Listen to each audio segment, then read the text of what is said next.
Bueno, pues nada, si me preguntas. Ya entraré adaptado, es que no sé si primero. Vale, sí. Vale. Ya había adaptado en realidad. La pregunta después de todo esto sería ¿por qué seguimos viendo cormoranes? Porque realmente con esas cifras, no sé, se tendrían que haber acabado hace tiempo ya. Entonces, ¿es un fenómeno que crees que sea reciente, mucho más reciente de lo que creemos? A ver, yo creo que mortalidad en aparejos de pesca hubo siempre. Pero lo que sí es cierto, que creo que lo comentaba ahí, es que, porque eso nos lo dicen, ¿no? La mortalidad en enmalle yo creo que cada vez es mayor. Básicamente por el descenso de otras capturas, que por ejemplo, yo qué sé, pues la temporada de la caballa es que más al cerco y entonces caían menos. Ahora el trasmayo es un arte que se utiliza, o sea, el número, por ejemplo, que está mirado. Primero es difícil de verlo porque la mayoría de las artes menores se alternan.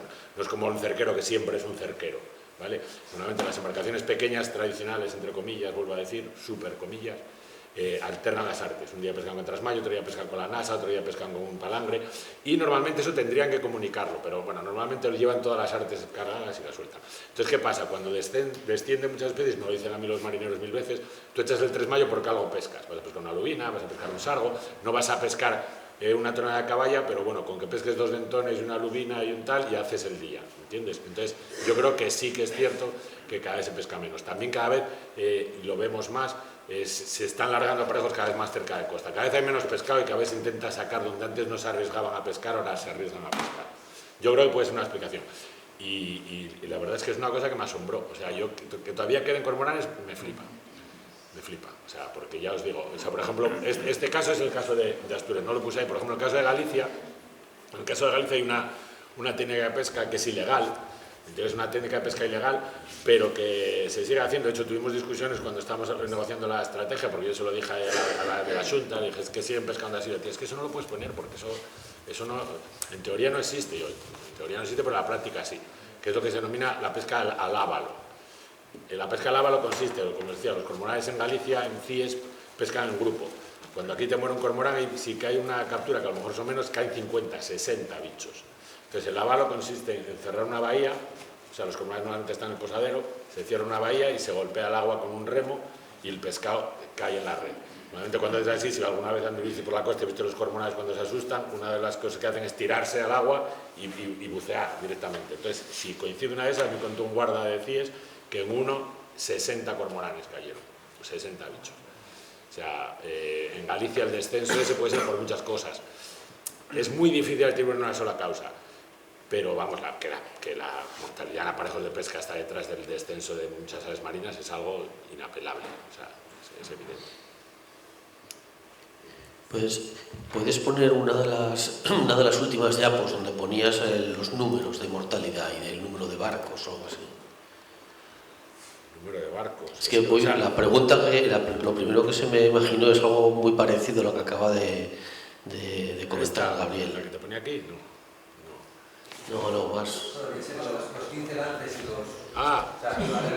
Era una de las últimas diapos. Eso, sí, que... Bueno, es una cosa de lo que nos pasó a nosotros, se muestra una cosa puntual. Sí, pero estás poniendo ahí que unos pocos ejemplos, caen unos pocos, pero claro, si hablas de 970 embarcaciones que salen a pescar no sé cuántos días al año y que... No se puede multiplicar. O sea, no, pero no hace falta multiplicar. Al final... pero sí, es que la más heavy de todas es esta, la de las encuestas, la que os puse ahí. O sea, esta es brutal. Esta tabla es bestial. O sea, estos son 3 años. Estos bichos, 35 bichos solo en el puerto de Villavélez, es la mitad de lo que había registrado yo en 15 años. Por eso te iba, porque con ese ejemplo, aunque no lo puedas multiplicar, aunque digas lo multiplico, pero luego lo divido por 10, te siguen saliendo unos números que es una barbaridad. Va por lo mismo. No, ya te digo yo que es una barbaridad. O sea, te lo juro, lo que decía Gabriel, me parece alucinante que siga habiendo bichos. Y eso, la relación, bueno, eso ya lo tienes más que mirado, la relación que hay de estos datos con los datos poblacionales y con esa población. Entonces, ¿tú cuánto estimas que puede durar la población de cormorán moñudo del Cantábrico, por ejemplo? Pues no lo sé, porque... A ver, los bichos, aunque es una palabra que odio, lo de la resiliencia es una palabra que odio a muerte, pues no sé, aguantan, es alucinante, yo no sé cómo pueden aguantar. Pero el caso por ejemplo, el caso de CIES es espectacular. Sobre todo ya si nos centramos que el caso del Parque Nacional de las Islas Atlánticas de Galicia es un parque nacional marítimo terrestre que se creó, entre otras cosas, porque tenía la mayor población de gaviota patía amarilla del mundo y la mayor de cormorán moñudo de España y de la península ibérica, y una de las mayores. Ese fue el motivo por el que se creó el Parque Nacional de Islas Atlánticas. Cuando era un parque natural, había unas zonas que no se podía pescar, estaban limitadas a la pesca precisamente para proteger las especies que habían permitido que se creara. Para que veáis cómo es la política de conservación. Cuando se aprobó que fuera un parque nacional, en vez de mantener esas políticas hasta que saliera el plan rector de uso y gestión del parque nacional, lo que se hizo fue derogar todo lo que había y abrieron manga ancha, y todos los pesqueros que antes, que durante muchos años no habían pescado y que no pedían pescar, empezaron a pescar dentro. Cuando empezaron a pescar dentro, ya no quisieron, o sea, das la mano y te cogen el pie. Cuando salieron las nuevas, salió Abel Caballero, alcalde de Vigo, en la vida se prohibirá pescar aquí. Salió la de la Xunta, que me decía a mí, que poco más que me está inventando los datos, que siempre se iba a pescar. Ahora, en el Parque Nacional de Islas Atlánticas puedes pescar absolutamente en todos los sitios. En todos. Pedíamos que solo en esa zona, con los mapas de calor, una zona de una milla cuadrada, nada, se protegiera el 80%, y dijeron que ni para Dios, iban a seguir pescando, Esto ya trasciende mucho el tema de la conservación. Yo creo, por ejemplo, uno de los problemas que tuvo la conservación en la península ibérica, fue cuando las competencias de los parques nacionales pasaron a las comunidades autónomas. Eso para mí fue un error, lo vemos aquí, en Picos, lo vemos allí. Allí es brutal, es imposible. La presión si en Asturias la presión pesquera, una de las cofradías tal, es que allí no os podéis imaginar cómo es que no puedes tocar un pelo. Entonces, yo lo decía ahí en la reunión, que deroguen el Parque Nacional, van a dejar de recibir subvenciones y a ver. Pero vamos, ese es el caso. Si en el Parque Nacional no se protege la especie por la que se creó, apaga y vamos. Sí. Bueno, más que me oyes, sí, bueno, escuchando lo que decía Gabriel y lo que contabas tú antes, me pareció entender que la mayor parte de los bichos que mueren son juveniles. Claro. Bueno, la pregunta de por qué aguantan podría estar en parte explicada porque los que están muriendo no son los reproductores. Si eso es verdad, no van a aguantar toda la vida. Lo que sería muy interesante y lo que yo le pediría, bueno, si en otra vida, por supuesto, a las administraciones serían programas de seguimiento, porque en una situación como esta lo que deberíamos esperar, entre otras cosas, es una caída de los reproductores en un tiempo cercano, ¿no? Entonces eso solo podemos saber si hay un seguimiento con esto. De hecho, es muy importante lo que dijiste, es la explicación. Yo creo que pasa una cosa muy parecida, por ejemplo, con el ostrero, que siempre decimos aquí, y lo que decíamos antes de los estrategas de la CA. En el caso del cormorán moñudo, al igual que ocurre con las aves marinas, el problema sería que te cayeran los reproductores. Una mortalidad alta de reproductores es lo que haría que cayera la población en picado, porque precisamente por eso tiene muchos eventos, tarda mucho tiempo en llegar a reproducirse, y cuando se empiezan a reproducir son muy...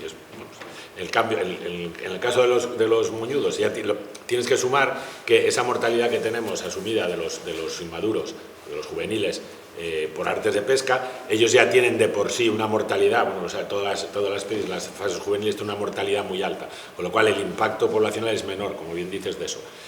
En el caso de los adultos es increíble, porque yo tengo vídeos de cormoranes moñudos, tengo alguna foto por ahí, nadando entre los aparejos, no sé, pues aprenden o los esquivan. Yo tengo bichos anillados que llevan criando en pantorgas, nadando entre los aparejos y no caen. Acaba cayendo a lo mejor un día de esos de mala mar o tal. Pero de alguna manera como que aprenden a esquivarlos, o los ven, o no lo sé, y los juveniles son más tontorrones y caen más. Entonces, claro, una cosa de esas es eso. Si empezaran a caer por ejemplo, eso pasó con el Prestige. El problema del Prestige fue que fue muy curioso, hubo una mortalidad sesgada hacia los machos, porque las hembras estaban incubando. Las hembras estaban incubando cuando llegó pasaba más tiempo en el nido que los machos que estaban pescando. Entonces hubo un sesgo, o sea, muchas veces esos sesgos en mortalidad se deben por cuestiones de este tipo. Bueno, si hay tiempo todavía, bueno, simplemente daros las gracias a los dos por vuestras estupendas charlas, ¿no? Pues, gracias, Jorge, por enseñarnos tan claro pues, cómo esa meteorología genera esas autopistas por las que se mueven las aves en la migración. Y bueno, gracias y enhorabuena, David, pues por estos resultados, ¿no? Gracias por tu perseverancia durante todos estos años y tanta buena voluntad para sacar adelante estos estudios, ¿no? que están dando pues esos resultados tan buenos, ¿no? Y bueno, quería simplemente hacer un comentario en relación a un detalle muy interesante que has comentado, David, de esas comillas que tiene lo tradicional, ¿no? Y de la falacia, ¿no? que estamos viendo que supone asociar tradicional en el tema de la explotación de recursos a sostenible, ¿no? Yo obviamente estoy viendo esto, ¿no? Y estoy haciendo el paralelismo directo pues, con los efectos de la ganadería extensiva, ¿no? Por ejemplo, en la vegetación en las comunidades terrestres de Asturias, ¿no?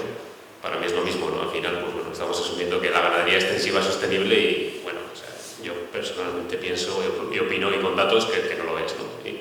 Y en este caso, pues la pesca tradicional, pues claramente, pues me parece que tampoco lo está siendo. Entonces, bueno, creo que desde el punto de vista también de la conservación, ¿no? Lo que hablábamos ayer, pues como tenemos que empezar a cambiar ciertos mensajes o a luchar contra ciertos mensajes que están súper implantados en la sociedad, muchas veces con buena voluntad, ¿no?